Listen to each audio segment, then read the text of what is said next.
అక్రమ లిక్కర్ కేసులో కూటమి కుట్రలు కొనసాగుతున్నాయి. సోదాల పేరుతో నర్రెడ్డి సునీల్ రెడ్డి ఇంటి వద్ద పోలీసులు జులుం ప్రదర్శించారు.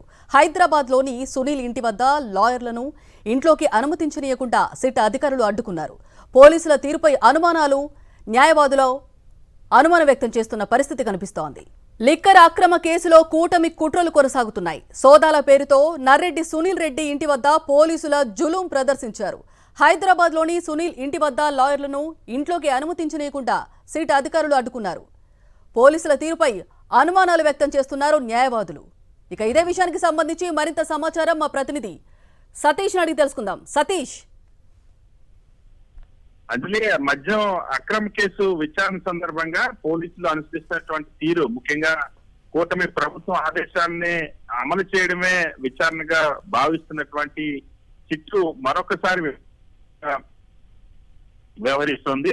ఈ మద్యం కేసులో సోదాల పేరుతో హైదరాబాద్ లోని నర్రెడ్డి సునీల్ రెడ్డి నివాసంలో ఇవాళ పోలీసులు విచారణకు వచ్చారు. విచారణ సందర్భంగా పోలీసులు జులు ప్రదర్శించడం పట్ల సునీల్ రెడ్డి తరపు న్యాయవాదులు తీవ్ర అభ్యంతరం వ్యక్తం చేస్తా ఉన్నారు. ఎందుకంటే ఉదయం నుండి సోదాలు జరుపుతున్నటువంటి ఆ పోలీసులు సునీల్ రెడ్డి తరపున న్యాయవాదులను ఇంట్లో కూడా అనుమతించకుండా అడ్డుకోవడం పట్ల పోలీసుల తీరు పట్ల ఇప్పుడు అనుమానాలు వ్యక్తం చేస్తా ఉన్నారు. ఎందుకంటే న్యాయవాదులు సహజంగానే ఇటువంటి జరిగినప్పుడు, విచారణ జరిగేటప్పుడు న్యాయవాదులు ఉంటే వాళ్ళకి సంబంధించినటువంటి ఏం జరుగుతుందో అక్కడ విచారణ ప్రక్రియ సవ్యంగా సాగుతుందా లేదా, చట్టబద్ధంగా అక్కడ విచారణ జరుపుతున్నారా లేదా, చట్టాలకు అనుగుణంగా సోదాలు నిర్వహిస్తున్నారా లేదా, తగినటువంటి ఆదేశాలు ఉన్నాయా లేవా, వీటన్నిటినీ కూడా న్యాయవాదులు ఖచ్చితంగా తెలుసుకునేటువంటి అవకాశం ఉంటుంది. కానీ ఇక్కడ పోలీసులు న్యాయవాదులు అనుమతించకపోవడం పట్ల తీవ్ర ఆగ్రహం వ్యక్తం చేస్తారు. సునీల్ రెడ్డికి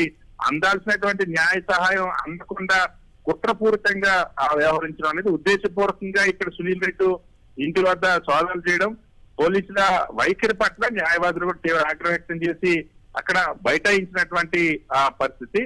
వాస్తవానికి ఈ కేసుకు సంబంధించి అనుకున్నటువంటి వ్యక్తులు ఎవరిని టార్గెట్ చేయాలనుకుంటే వారి ఇళ్లలో సోదాలు చేయడం, ఎవరిని ఇరికించాలనుకుంటే వారిని ఇళ్లలో సోదాలు చేసి సాక్షులనేమో నిందితులుగా పెడతారు, నిందితులను సాక్షులుగా మారుస్తారు, 300 కోట్ల స్కామ్ అని చెప్తారు. ఏ విధంగా మనీ ట్రయల్ జరిగిందంటే దానికి సంబంధించిన ఆధారాలు ఉండవు.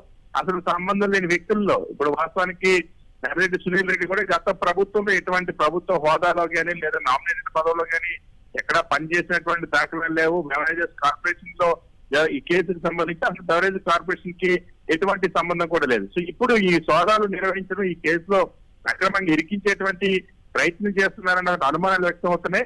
పారదర్శకంగా విచారణ జరిపినప్పుడు లేదా సోదాలు జరిపినప్పుడు న్యాయవాదులు ఎందుకు అనుమతించారన్నటువంటి వాదన న్యాయవాదుల నుండి వస్తుంది.